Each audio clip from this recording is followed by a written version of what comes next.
A lo largo del mes de mayo, esta cadena, Mírame Televisión, que es el canal comercial, la cadena comercial canaria más vista del archipiélago, va a reforzar su parrilla con la emisión de contenidos producidos exclusivamente, como están viendo, en las islas. Bajo el lema 100% Televisión Canaria, este canal, esta televisión, quiere llevar a los hogares del archipiélago una programación con acento propio. Los contenidos habituales que convierten a Mírame Televisión en la cadena independiente con mayor producción propia del espectro audiovisual canario, añadiremos nuevos espacios vinculados con la cultura y la idiosincrasia del archipiélago. Una apuesta por una programación con sabor isleño y que resalte los valores que convierten a Canarias en una tierra única.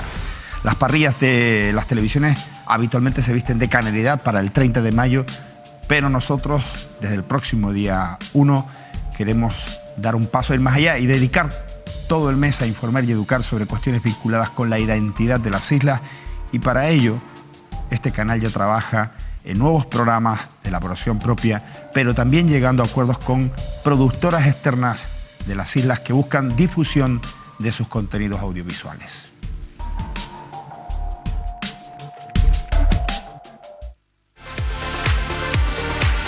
Patrocinan este programa Grupo Sada Pollos Montemar, Caja 7, McDonald's Tenerife, Océano Combustibles, Dental Center Dipar, Todo Hogar, Montesano, Loro Parque, Grupo Número 1, Faicanes Tenerife, Centro Oftalmológico Muiños, Centro Comercial del Mueble, Mobiliario Martínez Serra, Tu Trébol, Centro Neurológico Antonio Layón, Obra Social La Caixa.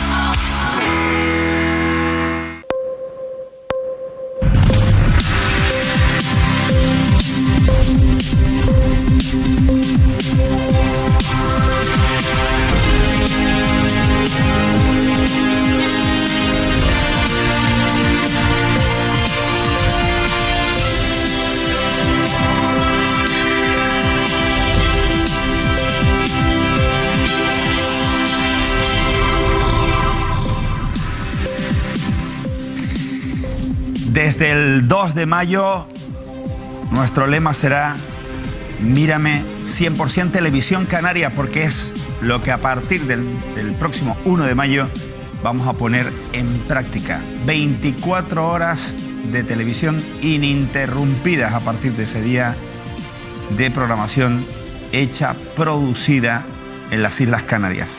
La confianza de Mírame Televisión en otras empresas vinculadas con el sector audiovisual ha convertido este canal en el principal escaparate para muchas productoras de las islas que van a encontrar una oportunidad inigualable para la emisión de sus trabajos. Las sinergias que se han desarrollado en los últimos años han permitido ampliar el abanico de nuestros programas y de nuestra oferta televisiva. En definitiva, la cultura, el turismo, la gastronomía, la agricultura y la ganadería y todos los acontecimientos que se producen en Canarias encuentran un espacio en nuestra cadena regional. Insisto, a todo esto hay que sumar la labor que desarrollamos informando, investigando y por supuesto compartiendo entretenimiento con todos ustedes. Ya quedan muy poquitos días para llenar nuestra parrilla de programación de contenidos canarios. Será la primera vez que esto ocurra. Lo hacemos nuevamente gracias a la confianza y a la complicidad de todos ustedes. Es nuestra manera particular de celebrar Canarias. Lo hacemos diariamente en esta casa, pero queremos ir un poco más allá, o mucho más allá, porque fíjense, una televisión como esta, modesta, con los medios que tenemos y a sabiendas de que solo no podemos, que hay mucho talento al lado nuestro, aprovechar ese talento externo y sencillamente servir de escaparate para que pequeñas, medianas productoras canarias con excelentes ideas sean capaces de ver sus producciones en la pantalla, en cualquier punto del archipiélago, en cualquier punto del planeta. Mírame será exclusivamente canaria. Nos referimos exclusivamente en cuanto a los contenidos. De resto somos una televisión abierta al mundo. No nos miramos el ombligo. Desde el ombligo miramos mucho más allá. Y mucho más allá vamos a mirar hoy, como hacemos siempre, junto a David Cuesta, Óscar Martín y Monse Delgado. Buenas noches. Buenas noches. ¿Cómo se encuentran? Bien, bien. ¿Qué les parece la idea de celebrar Canarias de esta manera, Monse? Pues yo creo que es una buena iniciativa, además que yo creo que es un empezar, porque si lo van a hacer en el mes de mayo y eso se va convirtiendo también en todos esos contenidos que al final pues lo que hacen es pues sacar y dignificar y sacar hacia afuera pues el conocimiento que tenemos sin ser mejor que nadie y la cultura que tenemos, pues yo creo que eso es bueno para esta tierra. Mira, he visto a ti que siempre has traído a esta mesa contenidos que ver con la mujer y la labor que desarrollan y ese papel que debe protagonizar la mujer por derecho propio. Me he quedado sorprendido con gran parte de los documentales que vamos a emitir. La verdad es que no encontrar una mujer para darle el premio de Canarias con las muchas que hay. El problema es que son gente desconocida, anónimas, pero son nuestras madres, nuestras abuelas, nuestras vecinas, y van a encontrar en Mírame un espacio para poderlas presentar y mostrar. No podemos guardárnoslas, tenemos que mostrarlas, enseñarlas. Claro que sí, además mujeres anónimas y mujeres también de la cultura, como decíamos, claro que las hay, pintoras, escritoras, mujeres referentes, mujeres también de lo científico, de la investigación, las hay en Canarias también. Y eso es importante que lo visibilicemos, porque lo malo de la historia es no contarla, es que sea invisible, porque entonces parece que no existieron. Hace poquito se presentaba además un documental en el TEA, pues precisamente sobre la escritora Elsa López, y bueno, pues es un ejemplo más de mujeres pues que están ahí, que llevan una trayectoria profesional, cultural y laboral de muchísimo recorrido, y eso hay que ponerlo en valor. Ya está bien de dejarnos atrás. La verdad que bueno, es una buena noticia. Yo, bueno, a lo que ha dicho Monse no tengo nada que añadir, ¿no? Yo estoy de acuerdo, completamente de acuerdo con eso. Yo creo que las mujeres están ahí y algunas es verdad que son más anónimas, pero la mayoría son anónimas porque las obligan a ser anónimas, porque las convierten en invisibles, ¿no? Como ha dicho, y ahí tenemos mucha responsabilidad, por supuesto, los medios de comunicación, como comentaba Monse. Pero a mí me parece sobre todo desarrollar o consolidar un modelo que no es nuevo, ¿no? O sea, al final, a mí creo que de Mírame Televisión una de las cosas que más me sorprende desde el desconocimiento, porque al final yo soy periodista y yo no sé gestionar una empresa o un medio de comunicación. Lo que sí he aprendido en este tiempo es que una televisión es probablemente el medio más difícil de mantener, ¿no? O sea, al final, entre otras cosas, porque es el más caro, lógicamente, y es el que genera unos mayores gastos. Y yo he crecido, y la gente de mi edad, de mi generación, ha crecido con unas televisiones locales que se dedicaban a hacer 2 o 3 programas en formatos muy económicos y a enlatar el resto de la programación con producciones sobre todo pues de Latinoamérica y demás para intentar rellenar la parrilla. Sin embargo, en Mírame Televisión lo que yo me he encontrado, y sobre todo he encontrado una evolución que ha hecho que cada vez vaya más, es producción propia, es decir, programas que se hacen aquí en la tele, de diferente temática, de diferentes intenciones, pero que se hacen aquí en la tele y que los producen profesionales de aquí. Eso al final es empleo, es trabajo, es estabilidad, y para un sector que además ha sido el segundo más golpeado por la crisis económica. Una televisión que ha aguantado precisamente esa crisis económica cuando otras prácticamente se han ido a negro. Algunas se han ido a negro y otras han aguantado bajo mínimos. Pero es que además últimamente en Mírame Televisión se está trabajando, y esto es verdad que yo trabajo aquí y mi opinión es completamente, tiene una condición de trabajador de Mírame Televisión, pero bueno, es lo que yo veo, ¿no? Yo me considero, bueno, yo intento decir la verdad siempre y creo que la digo siempre. Lo que pasa es que me equivoco, a veces pues también como todos nos equivocamos, ¿no? Y en Mírame Televisión he notado pues una apuesta por las producciones propias, por las producciones de pequeños productores que intentan, como se decía en esa introducción, sacar sus trabajos adelante y que tienen muchísimos problemas, entre otras cosas porque a lo mejor no encuentran una salida en la televisión canaria, la televisión pública, que en verdad debería tener como objetivo pues dar difusión al trabajo de todos y no solo al de unos pocos. Y aquí en Mírame Televisión han encontrado ese escaparate para poder, en acuerdos que yo entiendo que son rentables para las dos partes, beneficiar sobre todo al espectador, que es el que gana con todo esto, porque aumenta la producción y sobre todo se encuentra con contenidos de interés que además generan estabilidad económica en el sector, insisto. Y por la parte que me toca, porque Mírame Televisión, por ejemplo, también ha hecho una apuesta fuerte por lo que es la producción de Despiertos, que al fin y al cabo, para nosotros, Mírame Televisión ha sido fundamental, ha sido un altavoz, ha sido un tobogán en el que poder llegar hasta donde de momento hemos llegado, pero lo ha sido porque ha confiado en nosotros, que no éramos nadie. O sea, al final sí, bueno, pues teníamos mi marca, ¿no? Y yo trabajaba aquí, la de Saúl, que era más conocido. Pero, por ejemplo, a Lupi, que es nuestro director técnico, pues no se le conocía tanto. Se le ha conocido ahora y tremendo descubrimiento, ¿no? Que ha hecho Mírame Televisión, Manuel Artiles y en general. Pues cuando ves el documental que todos los que formamos ha cedido Despiertos. Lupi para conformar esa parrilla de programación, probablemente te sorprendas aún más, de verdad. Probablemente, pero al final lo que quiero decir es que apostaste un poco a ciegas por ese producto y creo que si esto lo has hecho conmigo, probablemente lo hayas hecho con otros. Y ese riesgo también yo creo que es fundamental en esto. Yo creo que falta más valentía en la televisión, sobre todo en los medios de comunicación, para apostar por gente joven que tiene talento, que hace las cosas bien. Hoy, fíjate, lo comentábamos antes de empezar en la antena, hoy el Cabildo de Gran Canaria, no es porque sea una campaña promocional, más allá de la campaña promocional, le ha contratado un trabajo a unos productores jóvenes que están escrito y dirigido por Samuel González, que es un compañero periodista que estudió conmigo. Y esas cosas de darle oportunidades a gente que viene con fuerza, que viene con talento, que está formada, que está preparada, es algo que es fundamental, ¿no? Y eso es algo que yo he encontrado en Mírame Televisión, y ya termino porque me estoy enrollando mucho, pero me parece importantísimo, ¿no? Precisamente lo hablábamos antes también. Sí. Aquí hay mucha gente preparada, aquí hay profesionales muy buenos en muchas áreas de trabajo, y yo creo que hay que apostar por eso. Hay que tener también esa autoestima, que a veces pensamos que lo que viene de fuera es mejor que lo que hacemos aquí, y no quiere decir que nosotros seamos mejores que nadie, ni mejores ni peores, pero que aquí hay gente que trabaja mucho y que trabaja bien y que a lo mejor también necesita esa oportunidad para tener un espacio, para poder sacar lo que realmente quiere y lo que realmente hace. Yo creo que es una labor fundamental. Hombre, yo creo que desde mi punto de vista, nada más desde la óptica de la comunicación, incluso conociendo evidentemente a la familia de Mírame Televisión, a cada uno de ellos, pero incluso desde fuera, yo creo que es un reto sobre un reto, ¿no? Porque yo creo que ya Manolo, evidentemente, en Mírame Televisión hace ya muchísimos años estaba apostando, ¿no? Por ampliar la programación. Se nota evidentemente en su franja de televisión, ¿no? Y en una situación, evidentemente, como decía David, en un panorama que todavía no está realmente definido, y que la comunicación en Canarias, la producción audiovisual, se vio tremendamente complicada.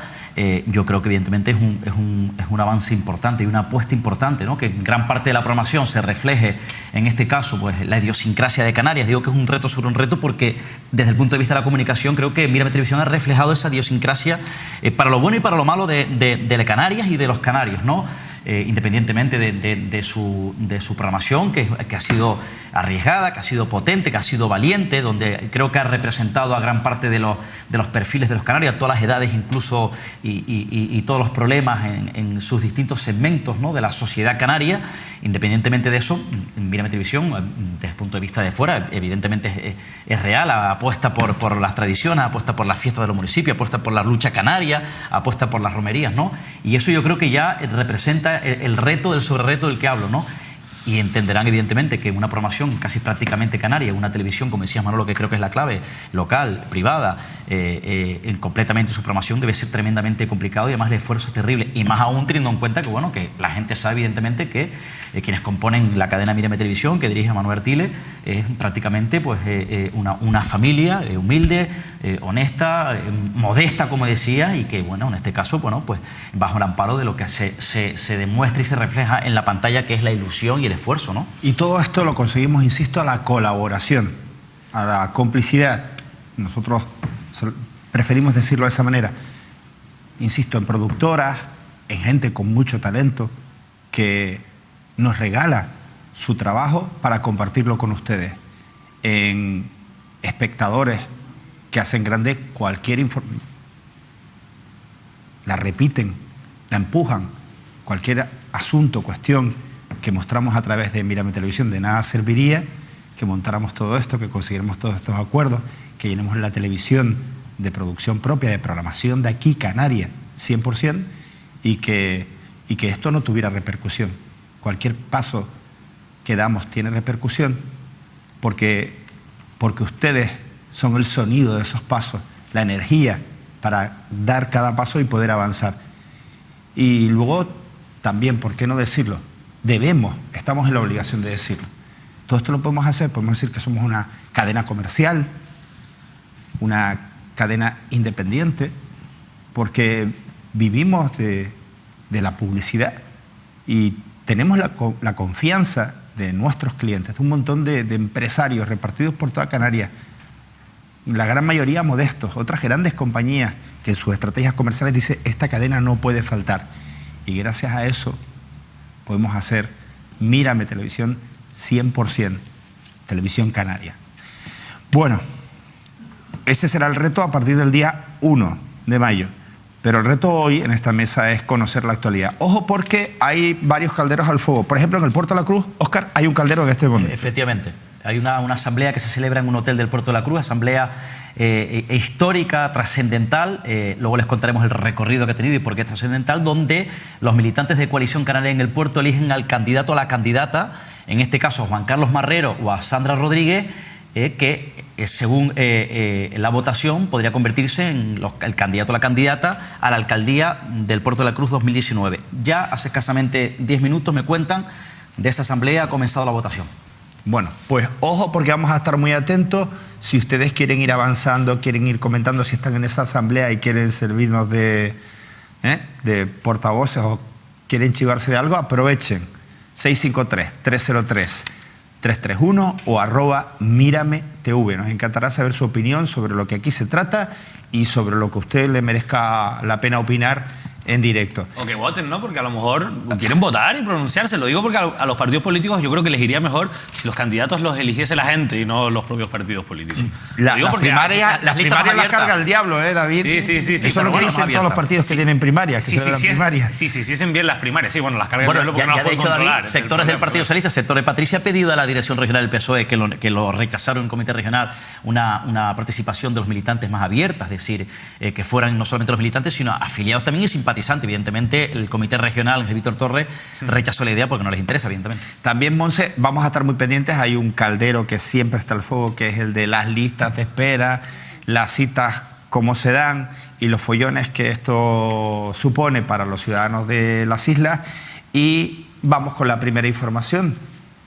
Y es que vamos a empezar por Miguel Ángel Ramírez. Ha sido hoy noticia, se le esperaba, lo esperaban en la bajadita del jet al que llegaba a la isla de Gran Canaria. Ya esta imagen para mí es demoledora, porque ustedes imagínense, los trabajadores de Seguridad Interior Canaria, por toda la situación que han pasado, y ver bajar al que era su director o su jefe de un jet privado que venía desde Miami. O sea, la gente hasta hace pocos meses y hasta ahora mismo está llamando a Mírame Televisión y reclamando a los medios de comunicación la falta de cobro de sus nóminas, de sus sueldos, y mientras tanto Miguel Ángel Ramírez viajaba pues en un jet. La noticia no es esa, la noticia es que a la bajada de ese jet le esperaba la policía. Y es que el juez Luis Galván Mesa, el magistrado titular del Juzgado de Instrucción número 6 de Las Palmas de Gran Canaria, ha acordado esta mañana la puesta en libertad provisional sin fianza del empresario gran canario. El juez había dictado una orden de búsqueda y captura contra él por no haberse presentado a prestar declaración por un presunto delito de fraude contra la seguridad social cometido en la administración de la empresa Seguridad Integral Canaria. Agentes de la Policía Nacional lo detuvieron en la mañana de este miércoles tras aterrizar en el aeropuerto de Gran Canaria a bordo de un avión privado procedente de Miami. Otra vez, en los juzgados, Ramírez se acogió a su derecho a no prestar declaración.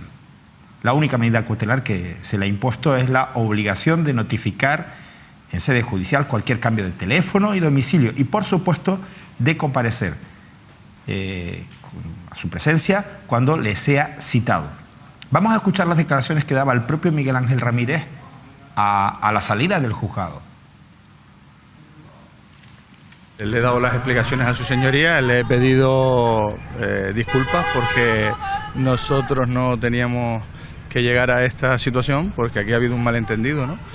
Y bueno, nada, me ha aceptado las disculpas, me ha dicho si quería declarar, me ha acogido mi derecho de no declarar y ya está, me he puesto en libertad y sin ningún tipo de problema. Yo estaba en Miami y me dijeron mis abogados que no tenía que venir porque iba a ir a la audiencia al recurso y su señoría pues se molestó, dictó una orden de busca y captura, aquí estoy.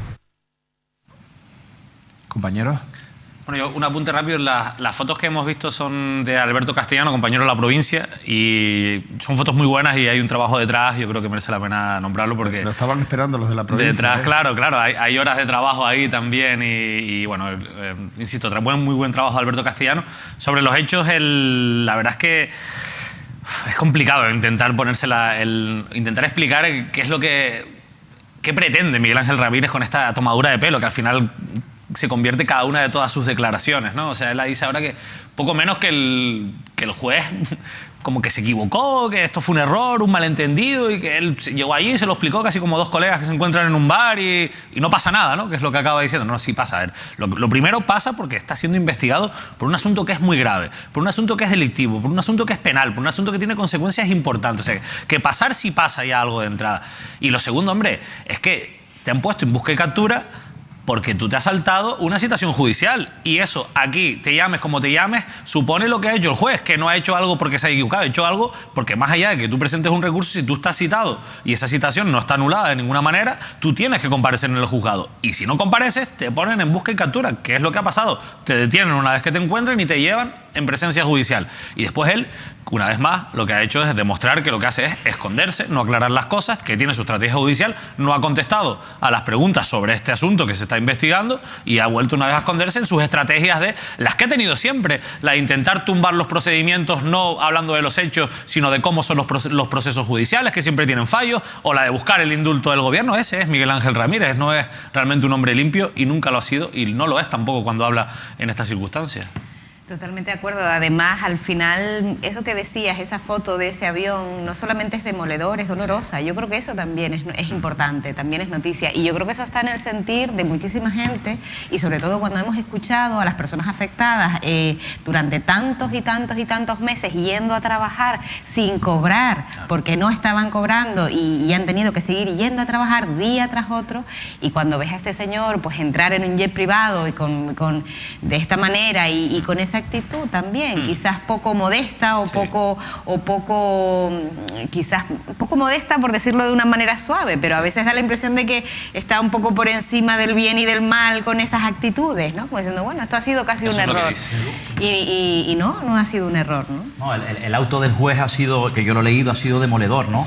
Donde habla claramente de una actitud de rebeldía, ¿no? En este caso, una persona que está citada, ¿no? Y eso, evidentemente, cuando lo dice un juez, demuestra, evidentemente, primero, la indignación de un juez, que al fin y al cabo es persona, y lo traslada a un auto judicial y se está saltando, evidentemente, una orden judicial. Cuando hay una citación judicial y no acude, cualquier persona de bien, cualquier ciudadano, bueno, pues dicta, porque hay una acusación de una fiscalía sobre unos hechos objetivos, que es un fraude, un presunto fraude a la Seguridad Social, que tiene que ver con los trabajadores de Seguridad Integral Canaria, que tiene que ver incluso relacionado con el pago de los estipulados por un convenio que parece que se ha saltado supuestamente. Eso en un Estado de Derecho, en una democracia, pues conlleva a una detención, ¿no? Evidentemente, Miguel Ángel Ramírez, incluso en el auto el juez habla de algunas fechas de pasajes, ¿no? Donde parece que había retirado varios pasajes, que había alegado sobre la defensa como que estaba fuera, pero que tenía la posibilidad con los primeros pasajes de volver, en fin, cierto enredo donde evidentemente la ciudadanía percibe que todavía en Canarias existen personajes amparados bajo la impunidad. Yo pensé que ya en Canarias eso iba terminando, ¿no? Y bueno, cuando Miguel Ángel Ramírez declara la salida de juzgados, viene a Canarias, lo detienen directamente, la policía lo lleva al juzgado a declarar. Parece que fue rápida la declaración, lo pone en libertad sin cargos, evidentemente. En este tipo de circunstancias eso también llama poderosamente la atención, ¿no? Da a entender que evidentemente la citación o la declaración fue rápida. Insisto, me produce cierta inquietud, ¿no? Y luego, evidentemente, por otro lado, la imagen esa del avión privado de Miami, bueno, ha sido demoledora, sobre todo a las familias que en estos momentos, en esta jornada, siguen sintiendo en sus casas una situación tremendamente dura por los impagos a sus trabajadores. Lo cierto es que no corren buenos tiempos para el empresario a sus problemas con la justicia. Hay que sumar el cabreo monumental de los aficionados de la Unión Deportiva Las Palmas, que critican la gestión que ha llevado Miguel Ángel Ramírez del club hasta el descenso del equipo a segunda división. Y eso no es todo. Ahí están viendo ustedes imágenes de los trabajadores de los que hemos hablado aquí, de algunas de las empresas de Ramírez, como Seguridad Integral Canaria, que aprovecharon el último partido de la Unión Deportiva Las Palmas nuevamente para concentrarse y reclamar sus derechos laborales. A muchos de ellos se les adeudan aún varios meses de sueldo. Entre otras cosas, Manolo, que Miguel Ángel Ramírez por temas de trabajo laborales alega su presencia en Miami, lleva un mes, y además hay otro trasfondo, evidentemente, en lo deportivo, ¿no? Con un descenso brutal de la Unión Deportiva Las Palmas, y hay una indignación tremenda en torno a la afición de la Unión Deportiva Las Palmas, porque evidentemente ha descendido el club y su presidente está fuera, ¿no? David Cuesta, cambiamos de asunto. Vamos a hablar ahora de perros. Sí, a mí me gustaría hablar de una noticia que publica hoy La Opinión de Tenerife, que habla de que la Policía Judicial está investigando la desaparición de los perros vinculados con las peleas de perros de Weimar. Esto, sobre todo porque Mírame Televisión y el compañero Víctor Brito ha hecho un trabajo maravilloso aquí, muy necesario, en su momento con un reportaje que pues, estamos viendo aquí el titular de La Opinión de Tenerife, pero ya hace unas semanas en Mírame Televisión emitimos un reportaje cuando saltó la noticia. Ahora hay un avance más y esto es importante porque la Policía Judicial lo está investigando. A mí me he enterado es que va a haber novedades judiciales muy pronto. Yo espero que poder contarles incluso el próximo lunes aquí sobre este caso tan importante, insisto, que está en un momento trascendental. Está muy bien que la Policía Judicial esté investigando esto, pero a mí me gustaría sobre todo escuchar a Yajaira Tobar, que como saben es la representante de ADEPAC, que tiene mucho que decir, porque es una parte implicada lógicamente en todo esto, en la parte buena, no en la gente investigada, sino en la parte que, entre otras cosas, ha tenido pues la que vigilar o custodiar pues a estos perros. Y Yajaira es una de las personas que desde el principio ha denunciado que esa custodia de los perros no se estaba haciendo diligentemente y que incluso fue ella quien desveló y destapó que habían desaparecido. Yo no sé si Yajaira está al teléfono, me gustaría saludarla. David. Hola Yajaira, buenas noches. Hola, buenas noches. A mí me gustaría hacerte dos preguntas. La primera es simplemente que nos cuentes qué ha pasado ahora con este paso que da la Policía Judicial, que es lo que está haciendo la Policía Judicial, pero me gustaría saber también si tú sabes qué ha pasado con esos perros, según tu versión, y sobre todo si sabes dónde están. Bueno, para hacer un pequeño resumen, los perros desaparecen según el dueño de la residencia Mirabal de Geneto en diciembre. Nosotros nos enteramos en enero porque desconfiábamos ya bastante de esta residencia, ya que no nos dejaba pasar, y fue cuando yo llamo a Madrid para que el abogado hablara con el juzgado de Tordesillas y que presionara para que me dejara entrar a ver a los perros, porque él dice que nosotros revolucionábamos mucho a los animales y que no nos dejaba entrar. Y yo le recordaba una y otra vez que esto eran pruebas judiciales y que nosotros teníamos que estar atentos a todo lo que le pudiera pasar a los animales. Tanto es así que se desaparecieron 15, pero que unos meses antes falleció una perra en esa dicha residencia porque no sabemos cómo, porque su madre, que es una señora de casi 80 años, nos dice que ella a las 5 de la tarde se va todo el mundo y que ella se toma una pastilla para dormir y que no se dio cuenta que los perros se peleaban. No entendemos tampoco cómo pasa esto, ya que se estaba pagando perro por jaula, por sus características. O sea, que esta gente es un desastre.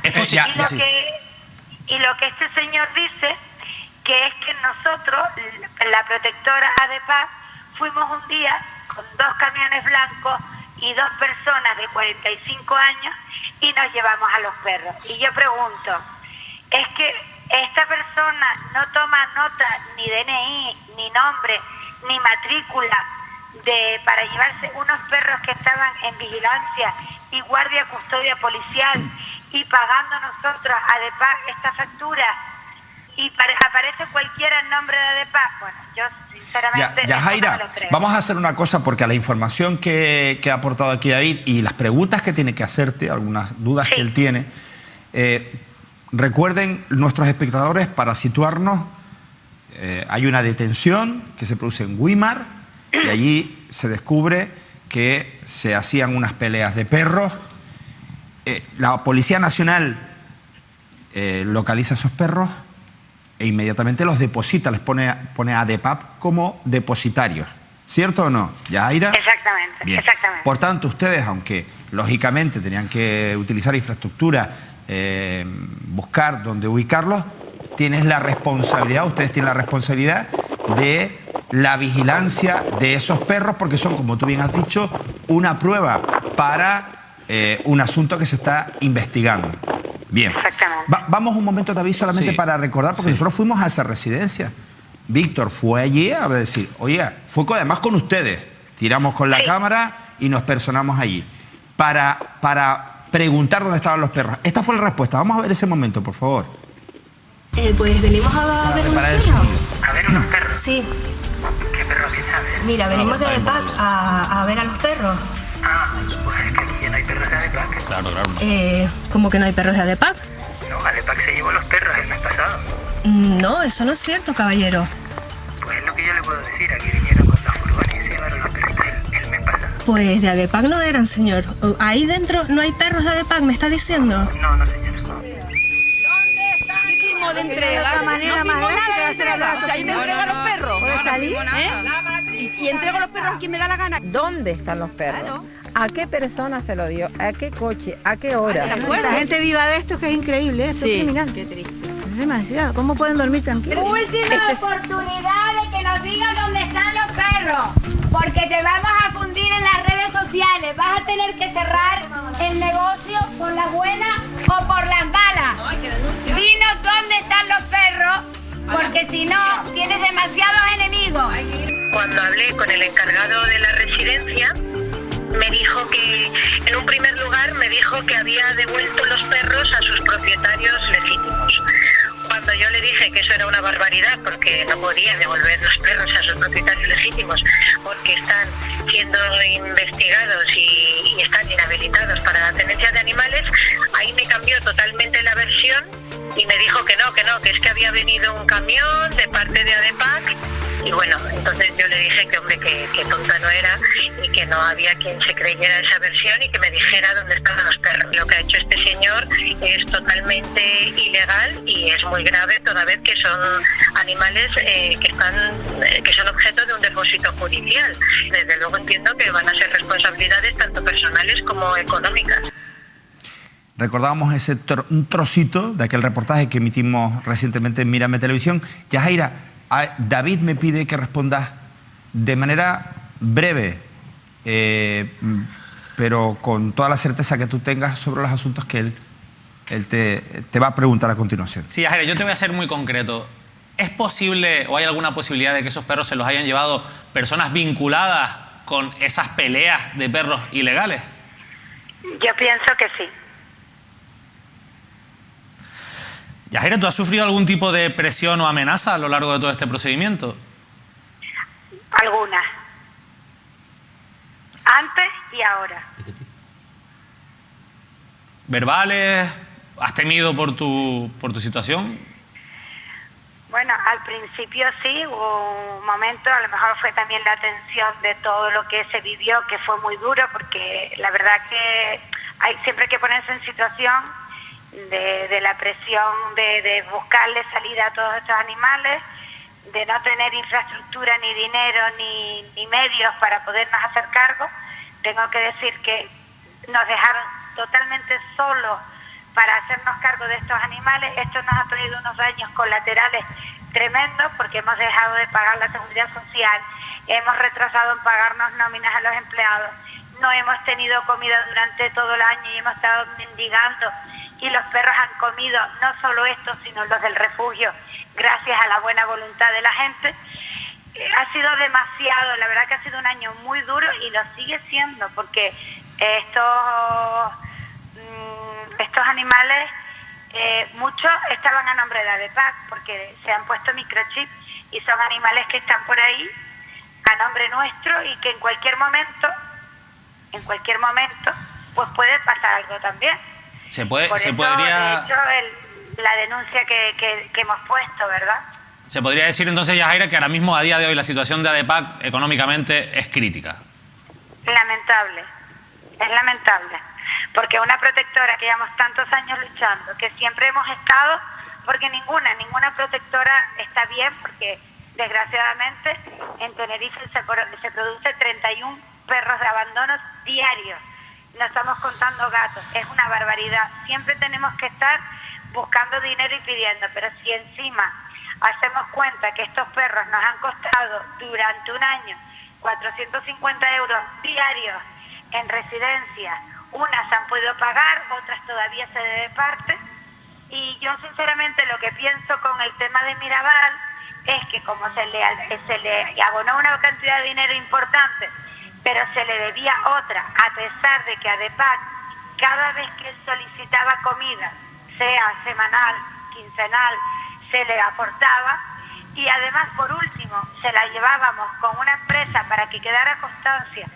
de la comida que se llevaba y en el tiempo que se llevaba, porque él también dice que es que le llevamos comida de baja calidad, o sea, todo mentira, y nosotros dudamos mucho, sinceramente, que los perros hayan desaparecido en diciembre, como él dice. Yo dudo mucho. ADEPAC necesita el apoyo ciudadano. ¿Perdón? No, iba a decir que ADEPAC, al final la conclusión es que ADEPAC necesita el apoyo ciudadano, nosotros nos sumamos a ese llamamiento porque al final ustedes tienen una garantía de que hacen las cosas con una profesionalidad y sobre todo con un amor hacia los animales que por desgracia no se encuentra a lo mejor en otros colectivos. Pero yo, para terminar, sí, detrás de esta mafia, de esta trama de peleas ilegales de perros, ¿a ti te consta o sospechas que hay gente influyente, gente poderosa, como para que esto al final, bueno, pues no se termine de llegar hasta el fondo de los hechos? Estoy totalmente segura.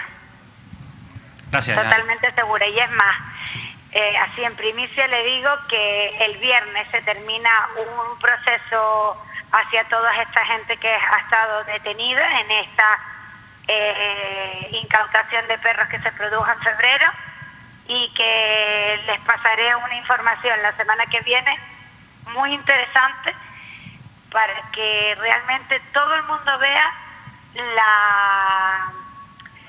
de la gente implicada y de aquí, no solo porque como saben hubo detenidos no solo de Tenerife, sino también gente que vino de fuera a esta pelea que se celebró en Güímar, pero gente de aquí que se ha intentado desentender del tema y ir de víctima, pues les voy a dar las pruebas, se lo voy a dar en exclusiva, mírame, ya que han sido ustedes pues los que más nos han apoyado y han estado encima, y si ustedes lo quieren sacar, pues nosotros estamos encantados. Lo vamos a sacar. Para que realmente vean, lo vamos a sacar, Yajaira, lo vamos a sacar. Queremos saber los nombres y apellidos de los que están detrás de todo esto.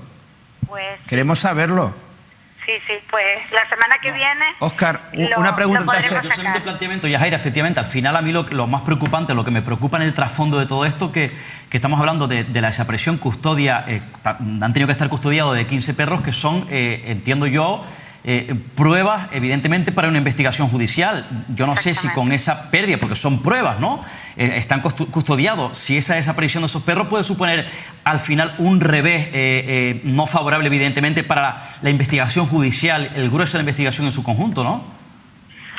Hombre, obviamente son pruebas judiciales y lo que puede pasar, bueno, realmente ya los perros más daño de lo que se le han hecho es imposible, porque salir de Guatemala para Guatemala... Aquí han pasado tres cosas. Primero, han esfumado pruebas judiciales, han desaparecido. Segundo, por los datos que manejamos, nosotros fuimos a conocer in situ el parecer de la otra parte en un trabajo normal en esta profesión. Conocíamos el de ADEPAC, pero queríamos ver si respondían a aquellas dudas que todos teníamos. Si ellos dicen que se lo entregaron a unos señores de ADEPAC, desde luego yo identifico perfectamente a la gente de ADEPAC, porque son 4, o sea, que desgraciadamente son 4, no son más. Pero además hay una cosa todavía... O sea, que te llamen, que te digan de la residencia que van unos señores en nombre de a retirar, me parece, una prueba judicial, me parece Que es que me parece muy un poco sospechoso. Y luego que animales que han sufrido desde su nacimiento encima estén otra vez en manos de gente irresponsable. Eso es lo peor, eso es lo peor. Es como si custodias algún bien... Me parece súper grave lo de la residencia Mirabal, porque, no sé, hasta para entregar hoy en día una carta, cuando tú la entregas, claro, te la firman. A la persona que la entrega le dice, mire, usted me firma aquí, me pone su DNI y me dice, yo me he llevado 15 perros de ADEPA, no sé, es lo mínimo que se despacha. Esto está todo manipulado y está todo bastante orquestado por parte de este señor, y además él imprudentemente se lo dijo a la abogada. No, yo los devolví a sus antiguos propietarios. Lo que pasa es que cuando la abogada le dijo, pero oiga, ¿usted qué ha hecho?, él enseguida cambió la versión. Claro. Y hay cosas que no se pueden probar, pero yo sí lo puedo decir. Es vox populi que este señor ha dado los perros a sus es propietario o es dueño, y es una pena realmente que un profesional, si se llama profesional, que se dedica a la guardia y custodia de animales de compañía, cuando nosotros hemos puesto esta noticia en las redes, que tenemos más de 40 personas que han denunciado y que han tenido una muy mala experiencia en esta residencia. Sin ir más lejos, una compañera de una protectora dejó hace 2 meses o 3 un perro y lo perdió. ¿Cómo puedes tú perder un perro en una residencia? Me vuelvo y te loco. dedicas a ello? Gracias, Yajaira. Muchísimas gracias. Fíjense ustedes que no les ha quedado otra que primero hacer una denuncia pública y hacer la denuncia, evidentemente, previamente, por el orden o sea, por las vías por las que se tiene que presentar una denuncia de estas características. Primero, porque son pruebas judiciales, y segundo, porque a un animal de eso les pasa algo y tiene el microchip de ADEPAP, es decir, la responsabilidad. Imagínense, ese perro muerde a otra persona, miran el microchip y el responsable es ADEPAP. Sí. Si esto Yajaira y el colectivo no lo hace, colectivo que está pasando por unas vicisitudes extremas, por una situación extrema, se mete en un follón de cuidado. Entre otras cosas porque dentro del ámbito judicial del operativo, en este caso, de las indicaciones que vienen, en este caso de un juzgado de Torrejón de Ardoz, ADEPAP evidentemente se ofrece a custodiar, ¿no?, en medio de este proceso a los perros. No se ofrece, no. Le llamó la policía y le dice, venga para aquí, recoja a los perros. Claro, ella se vio con los ojos para atrás. Sí, esa responsabilidad porque no la asume otra, evidentemente.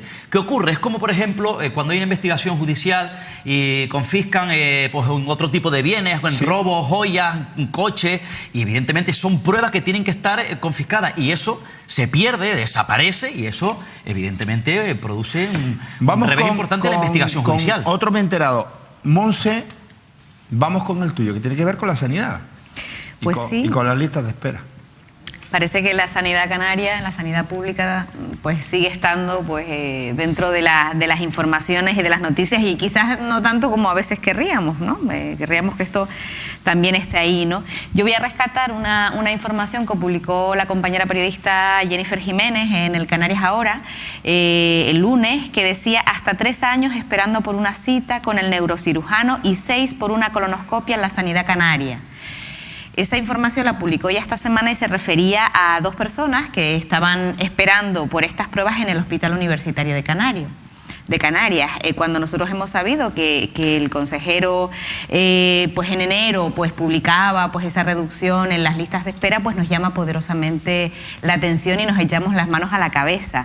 Entre otras cosas porque ¿cómo puede ser que una persona esté esperando tanto por esto? Yo me he traído también, aprovechando esta información, que como decía, como publicaba la compañera periodista Jennifer Jiménez, los datos que tenemos de las listas de espera quirúrgicas en nuestra tierra, y que están publicados en la página web de la Consejería de Sanidad del Gobierno de Canarias. Y la verdad es que cuando miramos los datos, yo creo que tenemos que hacer un análisis que no sea solamente un análisis frío de números, sino que estamos hablando de que son 28.678 personas las que están esperando en Canarias por esa en centros hospitalarios por esa espera quirúrgica, ¿no? Y además hay un dato que me llama poderosamente la atención y es los datos que, como bien reflejaba la noticia también, son los datos del hospital universitario. 10.046 estamos hablando ahí. De 10.046 personas en lista de espera. Quizás es llamativo también esa diferencia entre los datos de Tenerife y de Gran Canaria. Si juntamos el Hospital de la Candelaria y el UC, los dos hospitales que tenemos en esta isla, con el Negrín, el Materno y el Insular, pues hay una diferencia muy importante. Muy importante. En Gran Canaria hablamos de 9.400 aproximadamente y en Tenerife de 15.000. Detrás de estos datos, pues hay personas, y hay personas, pues como decía la compañera Jennifer, pues como Fernando Escudero, que esperaba por esa cita en neurocirugía para el 2021, ahí lo ven, y también como Marisa Carmen Torres, que también esperaba por una cirugía, por una cita, no se sabe muy bien si es de consulta, de especialidades, también para el 2021. Otra más que publicaba la Plataforma en Defensa de la Sanidad Pública. Esta cita para dentro de 6 años en la especialidad, exacto, de colonoscopia para el 2023. ¿La colonoscopia para el...? Colonoscopia para el 2020, el año 23, el 2023, que es tan largo el que parece imposible, ¿no? Esto lo publicaba, eran a las datos... 2:30, como para olvidarte, claro, en el como para llegar a las 31. Tiene que hacer llegar a las 31, te pasa la lista y ya está, pues el 2040, por lo menos. Efectivamente. Nos reímos, pero es una vergüenza, la verdad. Es una vergüenza y son datos escandalosos y que reflejan lo mal que funciona el sistema sanitario canario, el sistema sanitario público, ¿no? Y que detrás de esos datos hay personas que están enfermas y hay personas que están esperando por una prueba o por una intervención quirúrgica, por una especialidad, por un médico o una médica especialista que les atienda y les haga determinadas pruebas y consultas, y que pase esto, pues esta información que publica la compañera, pues uno se queda anonadado porque no es lo que por otro lado nos dicen, ¿no? Nombrabas un caso, el de Fernando Escudero. Nosotros nos hemos ido esta mañana a hablar con él, hasta el Puerto de la Cruz, y fíjate lo que nos ha alargado. Bueno, Fernando, lo primero, gracias por contarnos tu historia. Lo cierto es que el testimonio que has narrado en muchos medios de comunicación ha llamado la atención en toda la sociedad canaria, porque es el último de esas escandalosas listas de esperas en la sanidad canaria, pues, que estamos padeciendo todos los ciudadanos de esta comunidad. A ti te dieron cita para el 2021. Correcto. ¿Para qué especialista? Para el neurocirujano. Pero no para hacer resonancia, no, sino para la cita que yo hago manualmente. Para una consulta. Una consulta. Yo sabía que resonancia no me iban a hacer. ¿Qué problema de salud tienes tú? ¿Por qué necesitas esa cita? Yo tengo artrosis en la 3, la 4, la 5, en las cervicales, y me lo tengo que hacer. Tengo que hacerme un mantenimiento. Yo tomo 6 pastillas de opio, de un derivado de opio, de tramadol, y tomo 2 pastillas de lírica, porque me quedé sin fuerza en la pierna. Yo ahora mismo pues me duele la cadera, me duele el tobillo que tengo inflamado, que no sé qué va a ser, pues me he hecho una radiografía. Bueno, ¿qué cara se te quedó cuando recibes esa información con la fecha de la cita? No me extraña nada. ¿No te extrañó? No. He estado toda mi vida viajando, Soy en el ramo de la confección. Conozco toda España y conozco Latinoamérica y todo. Y entonces yo veo que aquí la gente está muy conformista. O sea, ahora mismo a toda la gente llama la atención esto que he hecho yo, ¿no? Y digo, ¿y por qué no lo has hecho tú? ¿Se ha puesto en contacto contigo el Servicio Canario de Salud para comunicarte que puede ser un error o no. ¿Has sabido algo? Bueno, no sé. No. Como vas a tener que esperar mucho para esa cita en el 2021, ¿tienes pensado, pues, no sé, ir a la privada o volver a tu comunidad autónoma de nacimiento? No. Yo llamaré al mío y me dirá que me da hora y le diré, pues mira, déjalo para octubre y a octubre ya me voy. Es decir, que no vas a esperar hasta el 2021. No, ¿cómo? ¿Qué le dirías a la gente que nos está escuchando desde casa, que pueda estar en una situación similar, también esperando por citas que se alargan en el tiempo? ¿Qué le dirías? ¿Que denuncien? Sí, pero la forma de mejor que hay es el cuarto poder, que se llama los medios de comunicación. Una carta al hospital no sirve de nada, ni una llamada. Vosotros sois los que podéis hacer. Fernando, muchísimas gracias. Nada. Un abrazo, hombre.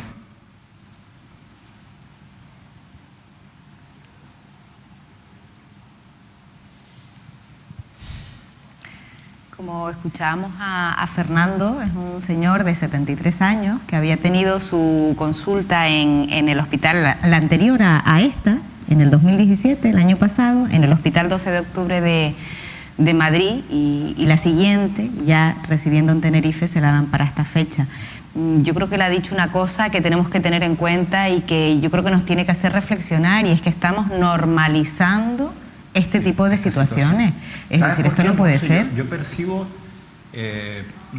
porque luego cuando hablas de listas de espera o casos como estos, que gracias a esa publicación que hace Canarias ahora y cómo la ha detallado, si te das cuenta, con pruebas que están ahí, ellos hablan de casos puntuales, los responsables de la sanidad, los responsables políticos, los responsables políticos de la sanidad. La gente que trabaja en la sanidad sabe cómo están las cosas, mejor que nadie, sí, son ellos los que nos llaman para contarnos las cosas. Pero claro, luego la respuesta es, ante este caso, son casos puntuales, es la respuesta. Y la gente está ya como, bueno, y esto no se arregla, Pues no se arregla, no.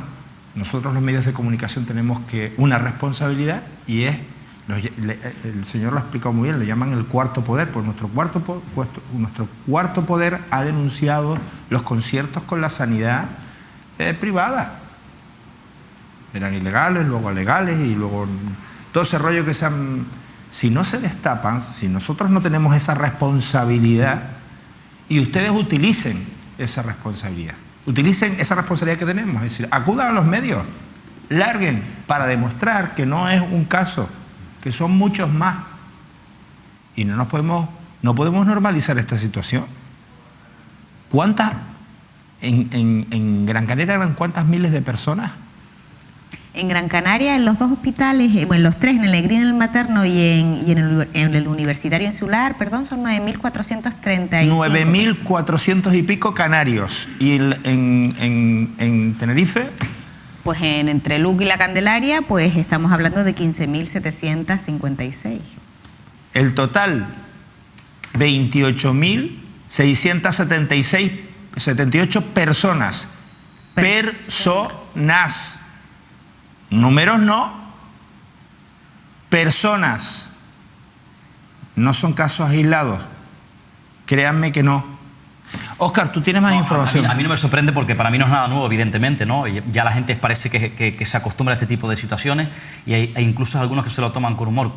¿Cuántos años llevamos, Manolo, contando historias reales con rostros incluso de personas en lista de espera, con citas evidentemente que son escandalosas? Y a mí se me vino a la mente hoy, entre algunas, una de las que me acordé, por ejemplo, cuando yo hace un año aproximadamente conté de un vecino del Rosario que le habían dado una cita para el especialista, en este caso Hospital Universitario de Neumología, para 2019. Contaba yo en su momento, hace un año aproximadamente o algo más, julio de 2019. Evidentemente, en este caso, a un centro de San Benito, especialista en San Benito, que depende del Hospital Universitario, ¿no?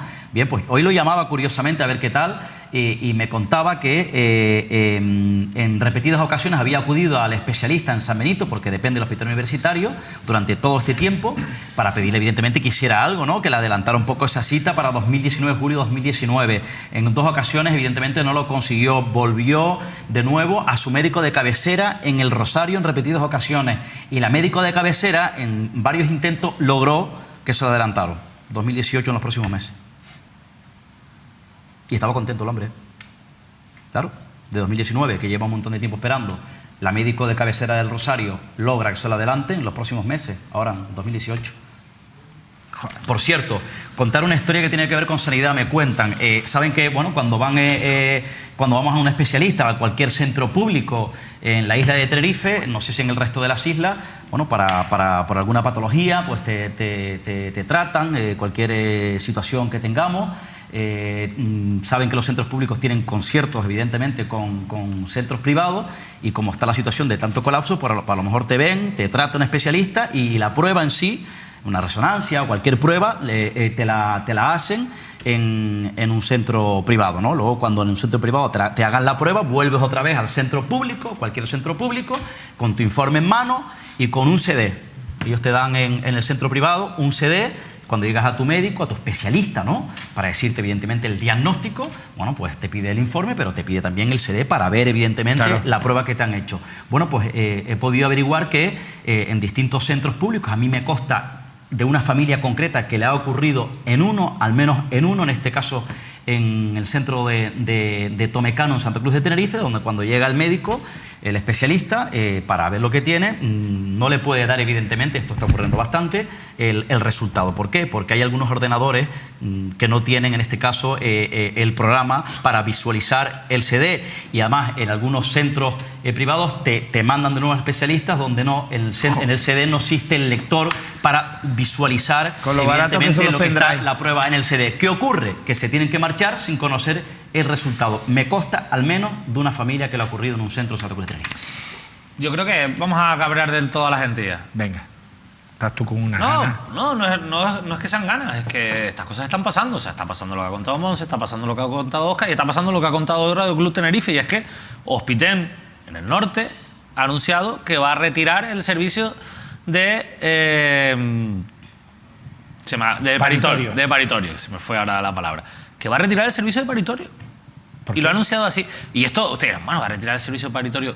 El servicio de paritorio de Hospitén, en el norte de Hospitén, el de Pedro Luis Cobiella, el de los papeles de Panamá, el rey de la sanidad privada en Canarias, es el único servicio que hay en todo el norte de paritorio para las personas que van con la seguridad social, pero también para las personas que van a la sanidad privada. Es decir, el único servicio de paritorio que hay en el norte es el de Hospitén. ¿Sabes a dónde van a tener que ir ahora todas las mujeres del norte de la isla de Tenerife, incluida la Isla Baja, que necesiten el servicio de paritorio?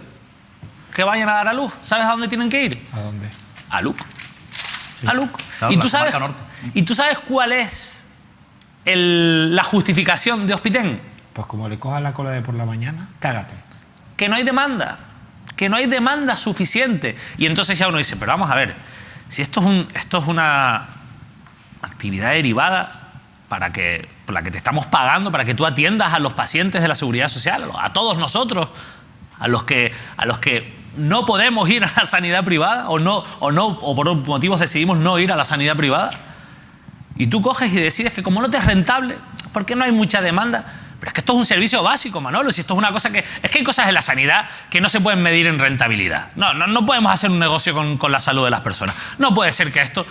Deríbame para otras cosas, pero para para esto no. Mujeres que tienen que parir... esto no, luz, claro. No. Es que no vienen muchas. No, porque Claro, no hay muchas. Se está pariendo poco. No sé. A poco que nos descuidemos, quitamos el materno infantil y los mandamos en un avión y paran ustedes. Y no hay urgencia. Se van a parir a Madrid. Y en Tenerife, imagínense, la gente no está pariendo mucho. La gente no quiere tener chiquillos. Entonces, la gente no, las mujeres, que son las que los tienen. Pues las mujeres, en vez de atenderlas aquí, en el norte, aquí, las mandamos en un avión. Ahora, a República Dominicana, que allí... Sí, claro. Pues allí podemos hacerlas a nuestras mujeres parir. Porque es que no nos es rentable. Pero sí es rentable para otras cosas. De esas mándanos todos los que puedas. Mándanos, pero muchas. No, y luego piden... Y además para Luc, que como acabamos de decir antes, el hospital de Canarias con unas mayores listas de espera. Más saturado. Y más saturado, con además mayor tiempo de espera para muchísimas cosas. 33.000 personas en la comarca norte, y luego piden, evidentemente, y en el sur, luego piden, por otro lado, urgencias pediátricas, porque las situaciones de niños pueden complicarse en cualquier momento, y hay que desplazarse con las colas, por cierto, luego en las carreteras, tanto a la Candelaria como a Luc, y dicen, es que no hay pediatra. Y lo dicen con toda la tranquilidad del mundo. Es que no hay pediatra. Pues págalo y búscalo. Que se han marchado al extranjero, se han marchado fuera porque no tienen las condiciones laborales adecuadas para ejercer en Canarias. O sea, se van los pediatras. Pues si no consigues que los pediatras vuelvan, la gestión es nefasta. Vamos a tomarnos un descanso porque Porque si no, hasta yo voy a parir hoy, o mejor dicho, eso es imposible. Ponerlos a parir. Un poquito más. Hasta después de la publicidad.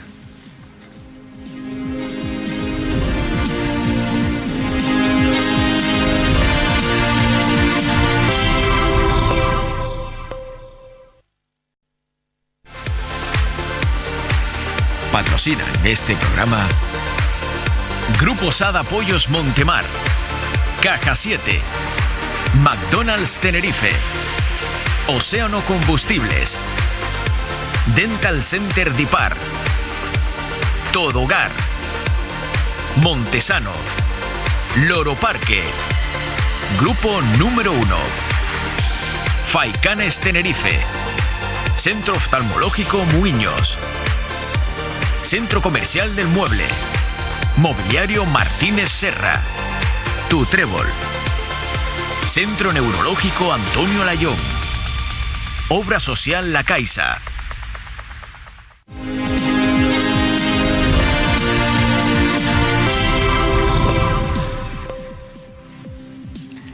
Aquí seguimos y no vamos a hacerles perder tiempo ni queremos que ustedes se desconecten porque nos quedan muchos asuntos por tratar en esta mesa. Nos vamos hasta La Laguna, David. Sí, bueno, hoy hay una noticia que publica Diario de Avisos y que viene a titular así como Santiago Pérez destapa un documento que es clave dentro del caso Grúa. La verdad es que a mí me gustaría hablar de esta noticia porque es muy importante esta información que firman los compañeros de Diario de Avisos, en concreto Moisés Grillo, pero yo solo le quiero hacer un pequeño matiz porque me parece un matiz tan importante que les quiero contar aquí, y es que Santiago Pérez en realidad no ha destapado nada. Y esto es importante tenerlo claro, porque claro, si uno lee Santiago Pérez destapa un documento, lo que le viene a la cabeza enseguida es, bueno, estamos hablando de un documento que estaba en las gavetas del ayuntamiento, que alguien escondió, un documento como el informe de Piaoramas, que se ocultó intencionadamente y se quitó del expediente del caso de las Teresitas. Y este no es el caso. Aquí lo que ha hecho Santiago Pérez es poner en valor, y no estoy quitándole mérito a Santiago Pérez, al contrario, y a la acusación popular, en este caso de por Tenerife, pero que también lleva Unido se puede, lo que han hecho es poner en valor un documento que es clave en el caso Grúa, pero que no está oculto. Y esto es importante, y me gustaría que la cámara enfocara, porque ¿por qué es importante que este documento, que ahora les explicaré en qué consiste o qué viene a decir, por qué es importante que este documento no se haya destapado, sino que esté dentro del expediente? Bueno, como ven, este documento está en el expediente desde que se elaboró este documento. Este documento, a los que hemos seguido este caso desde hace años, pues lo tenemos. Yo tengo, la verdad es que tengo el expediente del caso Grúas en mi casa, ¿no? Y allí, como pueden ver, arriba del todo hay un número. ¿Qué quiere decir este número de aquí de la esquina superior derecha? Que está foliado dentro del expediente. Es decir, en el expediente se van foliando todos los documentos en el orden en los que se va componiendo ese expediente. Y este documento está dentro del expediente. Y esto es importante porque que esté en el expediente, a diferencia de lo que podía pasar con el informe de Piaoramas, como así ocurrió, es que nadie puede negar que existiera. Claro. Es que nadie puede negar que no lo conociera. Y eso es fundamental. Y parece un matiz que es una tontería, y ni mucho menos estoy yendo contra el trabajo de Diario de Avisos, que me parece la información excelente, sino con ese matiz que puede llevar a una interpretación errónea y que es al contrario. Es decir, este informe sí que estaba en el expediente y sí que era conocido por el concejal en aquel momento, José Alberto Díaz, por la directora de seguridad, Rosario Hernández, e incluso, me atrevo a decir, aunque no lo puedo confirmar, me atrevo a decir que por el propio alcalde Fernando Clavijo, porque, insisto, estaba en el expediente. ¿Y qué dice este documento? Bueno, yo les hago un resumen rapidísimo del caso Grúas. El ayuntamiento concede la gestión de las grúas municipales a una empresa, a José Padilla, Autogrúas Poli, que en un momento determinado, según su declaración, por presiones del propio ayuntamiento, vende esa empresa a 7 trabajadores de las grúas municipales, 7 de sus propios trabajadores, que se configuran como una especie de cooperativa. No es exactamente una cooperativa, pero se hacen con el control de la empresa. Entre esos trabajadores hay trabajadores que han reconocido, o hay pruebas que demuestran que tenían un vínculo con el entonces alcalde Fernando Clavijo, ya sea un vínculo profesional o un vínculo personal, más directo o menos directo, pero existía ese vínculo. El ayuntamiento, que insisto, acepta esa operación en la que estos 7 trabajadores se hacen con la empresa de grúas, llega un momento en el que decide intervenir las grúas municipales. ¿Por qué? Porque estos gestores de las grúas municipales empiezan a entablar o a generar una deuda inasumible. Una deuda muy grande con proveedores, con la seguridad social, dejan de pagarles a los trabajadores, y desde el año 2013 esto se empieza a denunciar. Lo contamos aquí en Mírame Televisión ya hace 5 años. Y coge el ayuntamiento y decide intervenir. y nombra a 2 personas, a 2 interventores, 2 técnicos independientes del ayuntamiento y le dice, oiga, intervengan aquí y háganme ustedes informe de cuál es la situación de la empresa y de qué tenemos que hacer. Y esta gente, el 12 de marzo, estos 2 interventores hacen un primer informe en el que dicen que hay una necesidad de aportación financiera. Todavía no tienen toda la documentación, pero ya se encuentran con que aquello sin dinero no funciona, que las deudas son grandes y siguen investigando lo que está ocurriendo. El ayuntamiento con ese informe, ¿qué hace? Decide encargar ese informe externo a 2 catedráticos muy vinculados al Ayuntamiento de La Laguna para decidir dar un préstamo a esta empresa. ¿Y qué es lo importante de todo esto? ¿Y por qué es importante este informe? Porque el 8 de abril esos interventores que el 12 de marzo habían dicho que había que hacer una aportación financiera a la empresa, hacen un informe más externo, que es este. ¿Y por qué es importante este informe? Porque en este informe lo que dicen es no le concedamos un préstamo a la empresa. Lo que hay que hacer es, por los incumplimientos de esta empresa, lo que hay que hacer es caducar el servicio y que el ayuntamiento asuma la gestión de esa empresa. Y lo dicen en base a la ley, y lo dicen en base a los pliegos. Dice que lo que conllevaría esta situación es la disolución, y hablan de la caducidad de la empresa. Pero el ayuntamiento, ¿qué hace con este informe? Lo ignora. Lo ignora. No se lo da ni siquiera al interventor para que haga sus informes, al interventor general del ayuntamiento. En cierto modo lo esconde, pero sigue en el expediente, está allí para quien lo quiera consultar. Y decide seguir adelante con su estrategia de dar un préstamo de 120.000 euros a esta gente que estaba arruinada y después prorrogar el contrato con la empresa. Es decir, en vez de rescatar el servicio, en vez de asumir el servicio y volver a sacarlo a concurso, lo que hace es, le da un crédito de 120.000 euros con reparos del interventor y además prorroga el servicio. Pero es que este informe, que es fundamental por todo eso, después es corroborado por 2 informes más, uno del 24 de abril y uno del 5 de junio, en el que los interventores vuelven a decir que lo que hay que hacer es estudiar la procedencia de la continuidad del servicio. En ningún momento hablan de prórroga, en ningún momento hablan de ese préstamo. Pero lo curioso es que esos informes posteriores se llegan a manipular y se llegan a interpretar por la directora de seguridad del Ayuntamiento de La Laguna. Se les pone en boca a los interventores cosas que no han dicho. Pero ya lo más llamativo de todo esto, más allá de que al final todo esto enlaza con todo lo que hemos contado aquí del caso Grúas, es que este informe, en el que, insisto, los interventores técnicos municipales decían que lo que había que hacer era caducar el servicio, y el ayuntamiento no lo hizo porque desde el principio el ayuntamiento quería salvar a esos trabajadores, a esos dueños de la empresa, inyectarles un crédito y prorrogarles el servicio. Desde el principio lo querían hacer. Ojo, que esas personas podían haber llegado a ser incluso responsables subsidiarios. Estaban en un grave aprieto y el ayuntamiento les lanzó un salvavidas cuando los técnicos, cuando el interventor general les decían que lo que había que hacer era otra cosa. Pero lo más llamativo de esto es que este informe no solo está en el expediente, sino que a través de un escrito de uno de los abogados de la acusación, Jesús González Fortes, el abogado de Unidos se Puede, ha sido trasladado al juzgado, que evidentemente ya lo tiene, pero se les ha dicho, oiga, que este informe está en las actuaciones, no se olviden de este informe. Y eso se los dijo antes de declarar al alcalde de La Laguna. ¿Y ustedes saben qué hizo la jueza del caso y qué hizo el fiscal del caso? No hizo, o más bien, ¿qué no hizo? Ni una pregunta sobre este informe, que es clave. Yo no sé si se han cometido delitos o no. Yo sé que hay indicios de que se han cometido delitos y eso es lo que se está investigando. Pero lo que sí tengo claro, yo que me he leído el expediente, yo que he seguido el tema y que entiendo que el fiscal del caso y la jueza tienen que tener un conocimiento aún mayor que yo, y evidentemente no solo jurídico, sino del contenido del expediente, este informe es vital. O sea, alguien que se lea el expediente y no pregunte por este informe es que tiene una clara intención de no llegar al fondo de las cosas. Y esto lo digo yo y lo digo hoy aquí porque, insisto, hoy me he vuelto a leer todos los documentos y este informe es clave y es increíble que ni el fiscal ni la jueza hayan preguntado por él. Claro, quienes iban a preguntar eran los abogados de la acusación popular, pero como José Alberto Díaz se negó a contestar, a pesar de que estaba allí como alcalde del municipio y como concejal, a pesar de que su derecho, es verdad que éticamente quedó bastante mal, es sorprendente, insisto, que nadie, en este caso fiscal ni jueza, le hayan preguntado por este documento, que es clave porque, insisto, yo no sé si es delito o no, pero que alguien tiene que explicar por qué el ayuntamiento decidió no hacer caso a sus técnicos es algo que está claro. Nos vamos con otro me enterado. El caso Grúas dará para mucho. Siempre nos vamos enterando de algo. Esto es un suma y sigue. Monse. Bueno, pues otro me enterado que ha sido publicado en los medios de comunicación, en diferentes medios además a lo largo de estos días, es que el Tribunal Superior de Justicia de Canarias ha declarado nulos por discriminación de género unos pluses ahí lo tienen, ¿no? Unos pluses de productividad de un hotel del sur de Tenerife tras una denuncia de comisiones obreras.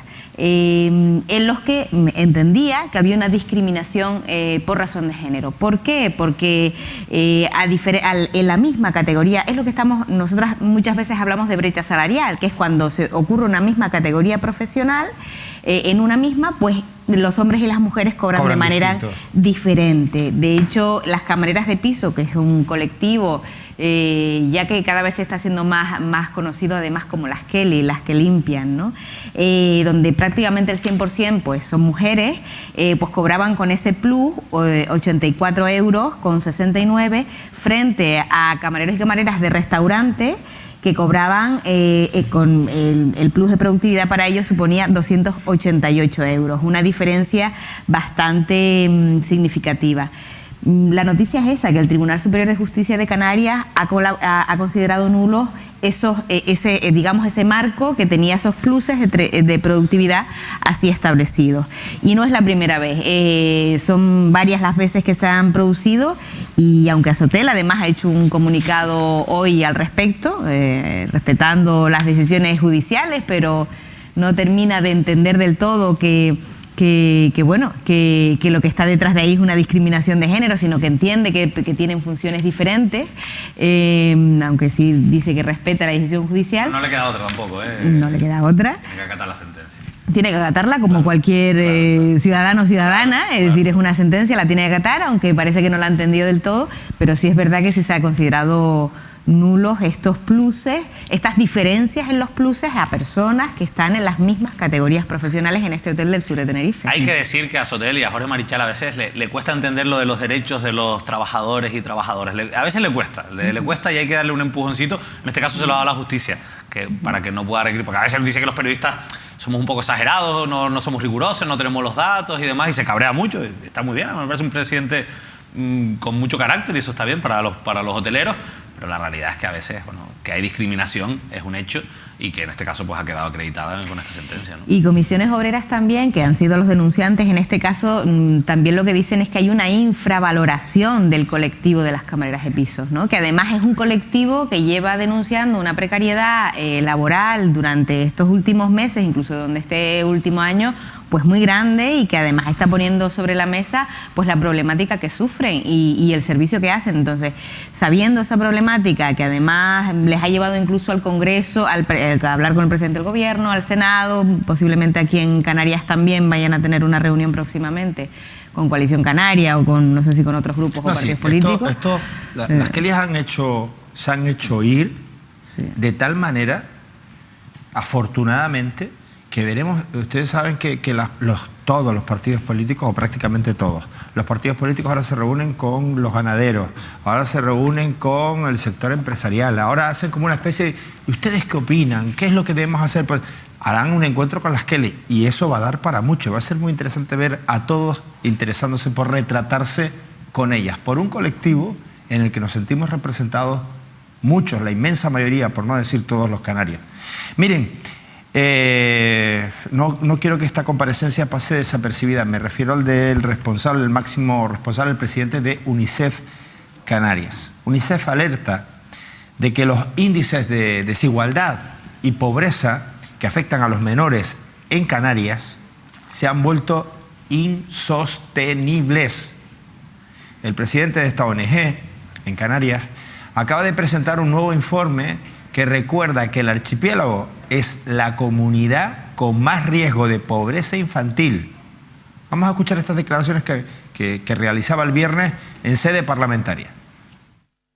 Radiografía una realidad que no nos resulta agradable no puede resultar agradable a ningún ciudadano o ciudadana de esta tierra. Entendemos que es obligación de, cuando visualizamos a través de indicadores indirectos que la situación requiere de una intervención decidida, pues hagamos un esfuerzo y consolidemos un informe como el que le estamos presentando, y se traducen en nuestra comunidad autónoma como indicativas de una situación, un estatus de pobreza relativa que va a suponer un riesgo claro de exclusión social.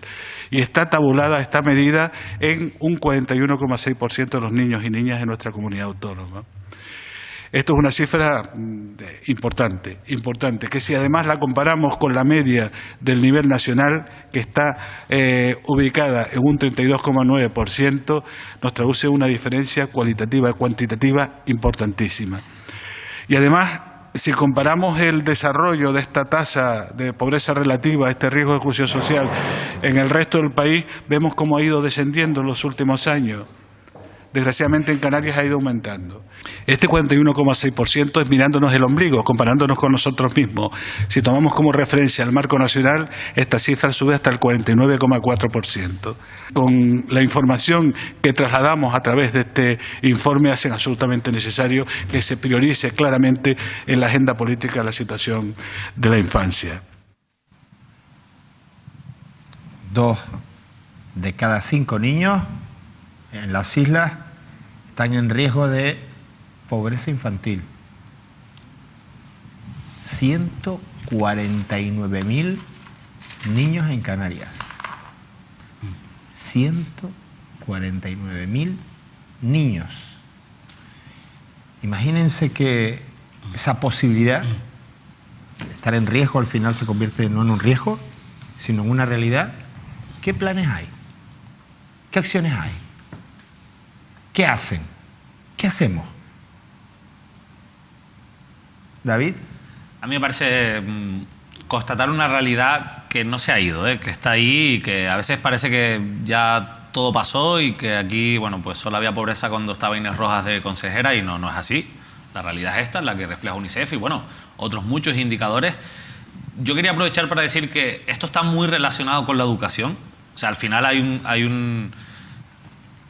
una unión o una explicación en muchas de las cosas que ocurren en la educación en la situación social de las familias de donde proceden pues la mayor parte de los alumnos de muchos centros y alumnas de muchos centros de Canarias.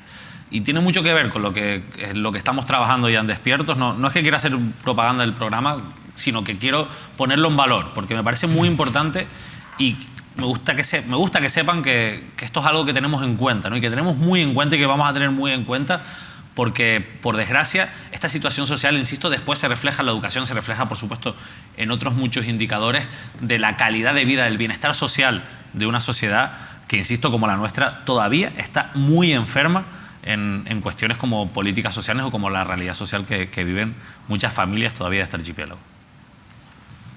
Monse, Óscar. Es que conocíamos hace unos meses esos indicadores de pobreza y, como decíamos antes, de Canarias, eso, más que indicadores y números, detrás de eso hay personas, y hay personas que están padeciendo una situación de vulnerabilidad social tremendamente terrible. Los niños y las niñas, además, son dentro de esas familias que están en situación de exclusión o en situación de riesgo de exclusión o de pobreza, que no saben cómo van a poder pagar el agua o la luz, o que no saben cómo van a poder comprar un medicamento que les hace falta, o si van a tener suficiente, porque recordemos que además mucha gente, hay alguna gente que no tiene ni siquiera, aparte del desempleo, no tiene ni siquiera ningún tipo de ayuda ni cobertura social, porque a lo mejor no tiene derecho a paro, o derecho a subsidio porque la ha pedido, porque solicita una PCI y tiene que estar un año prácticamente sin tener ningún ingreso a la unidad familiar para poder tener una ayuda de 400. Ahora se habla de una nueva ayuda de 430 euros. 430 euros. ¿Con eso qué se hace? ¿Con eso cómo se compra la comida? ¿Con eso cómo se paga la luz? ¿Cómo pagas la casa para que no te desahucien y te quedes en la calle tú y tu familia y tus hijos? Es decir, y esas son las realidades que están y las personas que están detrás de esos datos, y al final lo que nos aporta UNICEF son datos durísimos, otra vez, de la parte más vulnerable de las familias, que es la infancia, los niños y las niñas. Bueno, vamos a tener que terminar ya porque ya es la hora y nos hemos quedado sin tiempo. Y además ahora vienen los premios, viene la buena suerte, viene el entretenimiento con Ricardo Negrín. Tenemos novedades en el Puerto de la Cruz. No quiero entrar antes en ese asunto sin dar una coletilla a lo que han contado Monse, David y por supuesto ese informe que ha pasado, como quien no quiere la cosa, por el Parlamento. Como se trata de niños, como se trata de menores, hay que tapar los rostros. Y eso incluso hasta, me refiero a la información, si pusiéramos rostro a todos esos niños, pertenecientes a familias vulnerables que en cualquier momento lo pueden perder todo. Nadie estamos exentos de eso. De verdad,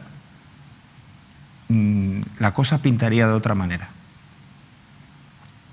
Es de verdad para no alarmarse, sino para tener soluciones, buscar medidas de urgencia ante un problema grave. Ahora sí, nos vamos al puerto. Novedades en el Puerto de la Cruz. Coalición Canaria ya está eligiendo sus candidatos a las distintas alcaldías y esto va a suceder en muchos municipios, en muchos pueblos de Canarias, en muchas opciones políticas que van a ir buscando cabezas de carteles. En el Puerto de la Cruz, Coalición Canaria se juega mucho. Está Coalición Canaria en el Puerto de la Cruz y sobre todo en el norte de Tenerife se juega muchísimo. Ha ido prácticamente, salvo en casos excepcionales como Garachico y La Orotava, ha ido desapareciendo de una formación política tremendamente fuerte. Bueno, Garachico, La Orotava, no podemos olvidar tampoco el Sausal, parcela que ha defendido Mariano Pérez estoicamente frente al potencial que significaba Paulino Rivero. No olvidemos toda esa información. Con todas esas cuestiones, en el Puerto de la Cruz, donde Coalición Canaria de gobernar ha pasado a gobernar, pero no llevar la alcaldía, está en una crisis, inmersa en una crisis muy potente. Quieren arreglarla eligiendo al candidato antes, pero esto, Óscar, difícilmente tendrá arreglo. Decía al comienzo, y como dice Manolo, efectivamente es una cita, una etapa, una plaza relevante, trascendental de cara al futuro para Coalición Canaria en Tenerife. ¿Por qué? Porque es la sucesión, quizás para ellos de manera definitiva de cara al futuro, al que fue un histórico dirigente del Puerto de la Cruz, el que fue alcalde tristemente fallecido, Marcos Brito. Es la primera vez en la historia de Coalición Canaria en el Puerto de la Cruz que se presentan dos candidatos, dos rivales, ¿no? Y evidentemente han llegado esos dos rivales a la cita de esta noche con una guerra interna profunda, preocupante y una división en el partido, en Coalición Canaria en el Puerto, que evidentemente había que ver sus consecuencias. Yo les cuento, hace escasamente unos minutos, acaba de terminar el recuento, les puedo ya adelantar, insisto, acaba de terminar ese recuento, que Sandra Rodríguez, que es la primera teniente de alcalde del Ayuntamiento del Puerto, con un pacto con el Partido Popular, ha sido elegida por los militantes como la próxima candidata de Coalición Canaria a la alcaldía de la ciudad turística. Quiere decir que Sandra Rodríguez ha alcanzado el apoyo, los 104 apoyos, 104 votos de los militantes que han votado en esa asamblea en contra de su adversario Juan Carlos Marrero, que además es hombre del grupo de Coalición Canaria y concejal en el Puerto con 91 apoyos. 104 apoyos Sandra Rodríguez, que es la candidata, 91 Juan Carlos Marrero, con 3 votos en blanco y 2 nulos.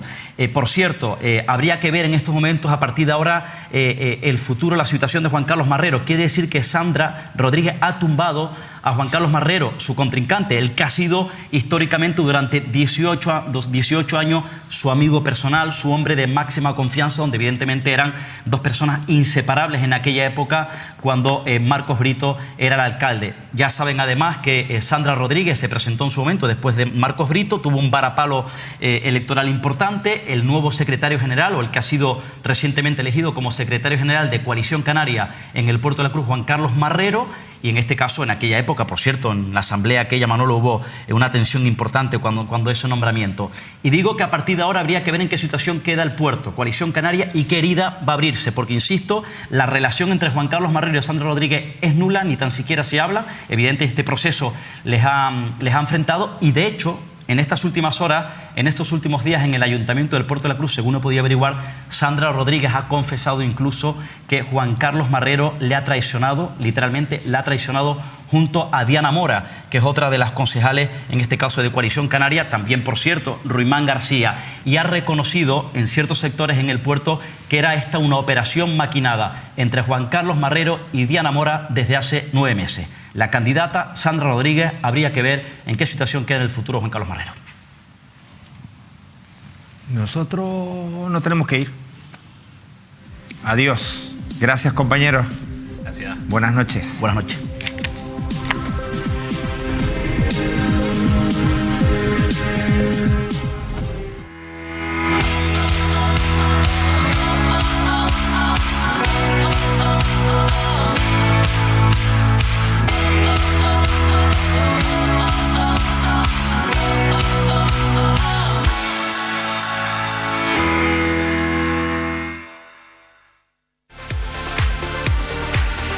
Patrocinan este programa Grupo Sada Pollos Montemar, Caja 7, McDonald's Tenerife, Océano Combustibles, Dental Center Dipar, Todo Hogar, Montesano, Loro Parque, Grupo Número 1, Faicanes Tenerife, Centro Oftalmológico Muiños, Centro Comercial del Mueble, Mobiliario Martínez Serra, Tu Trébol, Centro Neurológico Antonio Layón, Obra Social La Caixa,